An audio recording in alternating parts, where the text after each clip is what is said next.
While sacrificing many of the creature comforts of home, this age of technology still allows us the luxuries of books on personal Kindles, satellite phones, iPods filled with a library of personal music, iPhones equipped with video games, movies, and TV shows, portable solar panels for recharging, and yes, even limited text messaging. In a text message attempt to my wife Di at 9,500 feet elevation on McKinley, I'm surprised she not only receives the message, but quickly responds with an urgent notice. Just saw the news that 4 Japanese climbers killed in avalanche on McKinley. Guessing they were higher than you. Caught in a sudden whiteout while descending from the upper mountain, a team of Japanese climbers wandered off course, triggered an avalanche which then drove them down the mountain and buried them in a crevasse field just above 11,000 camp. Threading together text message information with activity on the mountain, we realized in a matter of hours, efforts moved from rescue to recovery to memorial. I'm not sure many of us, prior to our expedition, had wrapped our head around this possibility for our team, but this moment is a powerful realization and reminder that the mountain and its weather remains ever in charge.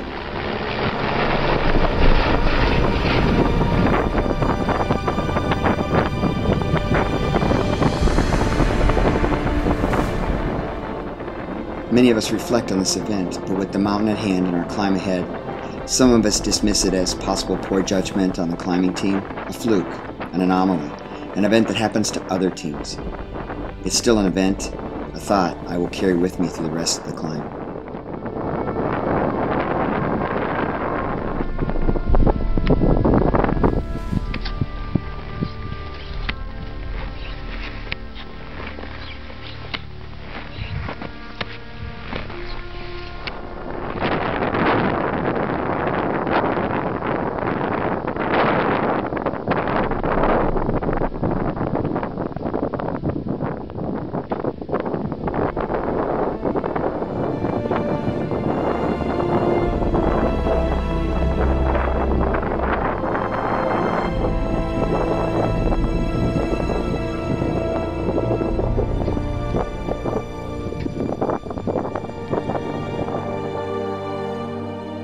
Following my initial text message contact with my wife Di at 9,500 feet, I'll use this limited text messaging up to 17,000 feet to keep the team up on world events, help notify Stan's wife to evacuate during the summer's Colorado wildfires, send hello to family members, and notify Chris's company that I'll be on the mountain a few more days and will be late for work.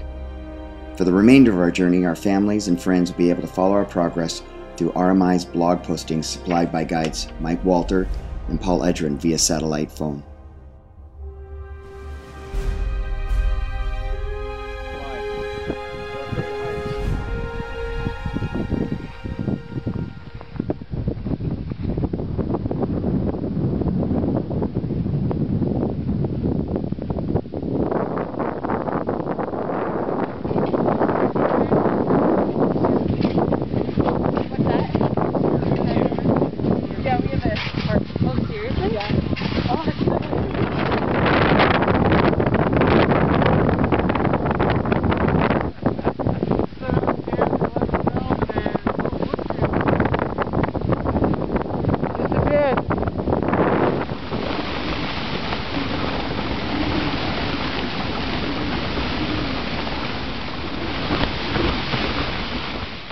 Camp 3 at 11,000 feet welcomes us with overnight gusts and blowing snow, so much so that the sides of our tent are collapsing and our 2-foot deep tent vestibule is filled by morning, bearing our climbing boots and packs. It will also bury my face mask, which I won't find until 3 days later, just before we depart for Camp 4 at 14,200 foot elevation.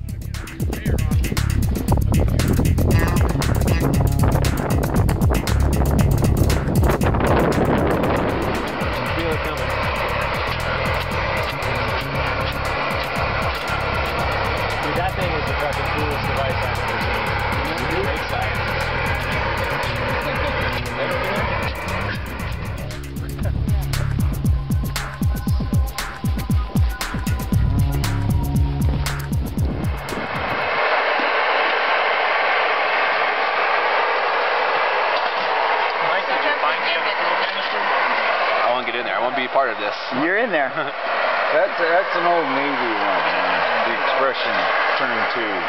High-altitude climbing and mountaineering requires a methodical and careful manner of portaging and caching, the very process by which we transport all of our needed gear and food to higher elevations while at the same time acclimatizing. Today will be our first exercise in caching, by which we bury needed gear and food at higher elevations with the intent of using them as we climb higher. Above 11,000 feet, we transition from snowshoes to crampons due to the increased angle of our climbs, and today we'll be caching at 13,600 feet, just beyond Windy Corner.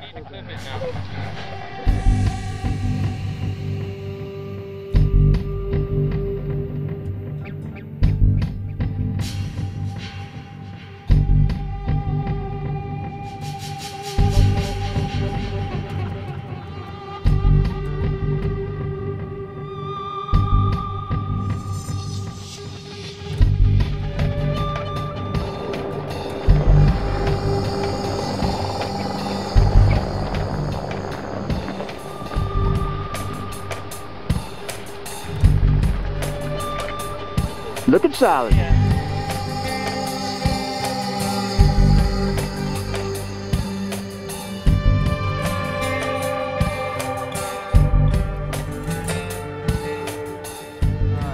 the only way to live. Where are we at?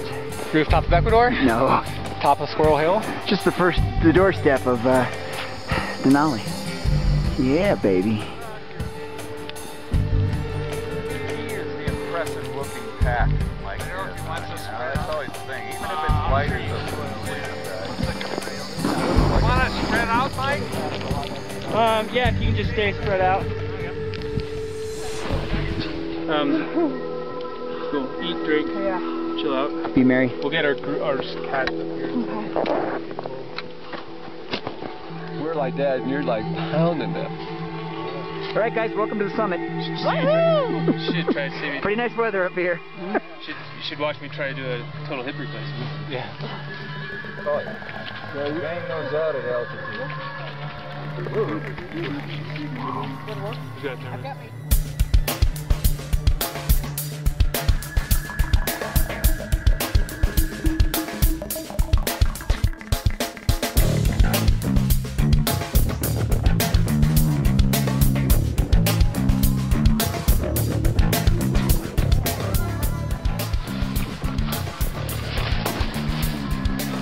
Everybody remembers their personal gear that's getting dropped off here, right?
Samsung Heavy Industries I had a contract with. Now, we were building overhead gantry cranes for Navy ports so that they could haul heavy stuff around. Well, what that place really was a heavy shipping.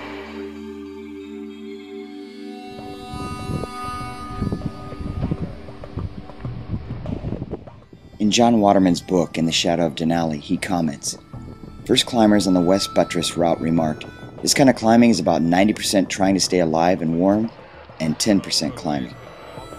Today we also know that it's a matter of acclimatization, a chance to acclimate to the higher elevation, which is why today we'll take a day of rest.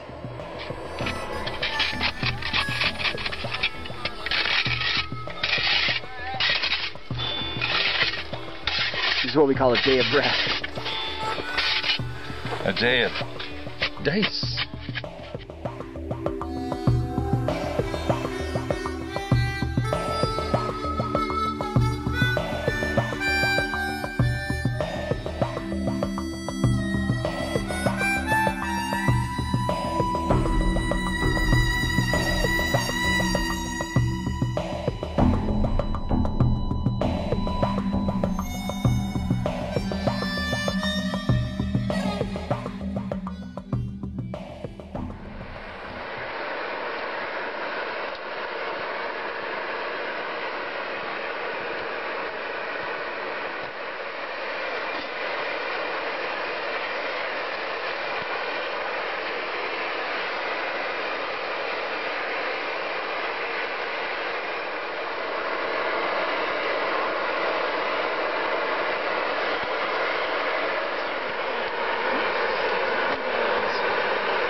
What was that?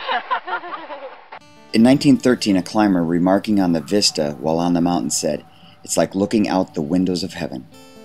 And while the views at 11,000 feet have been a taste of heaven for us, our rest is done for now and it's time to ascend to Camp 4 at 14,200 feet.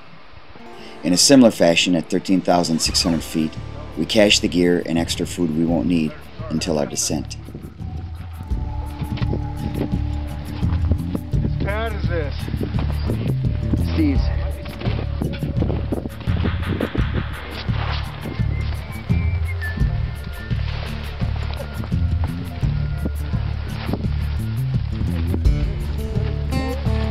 Bring it on, buddy. Nope. Bring on the reggae dance. Moment Come is on, you can past. do it. No, it's Moment not. is past. Come on. Fast. Come on, own You it. gotta catch me by surprise. I can't do it on camera. Well, I can't have the camera out. I'll burn up the battery, man. Come on, a little. You just gotta pay Just a better little. attention. Nope. Just a little. Come on. Tease us.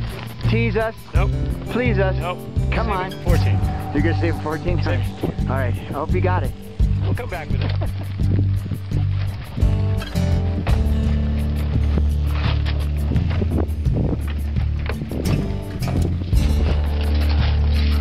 It's right there. I'll get it. There you go, Buttercup. Work it. Own it.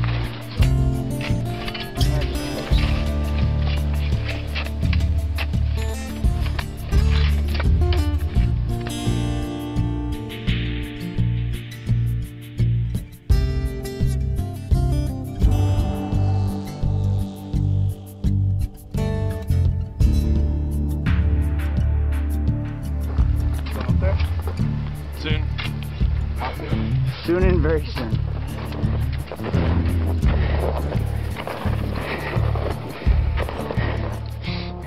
As we ease out of Camp 3, and with each step upward, the North American continent falls below our crampon feet, with many more windows of heaven awaiting us. Got it. Nice.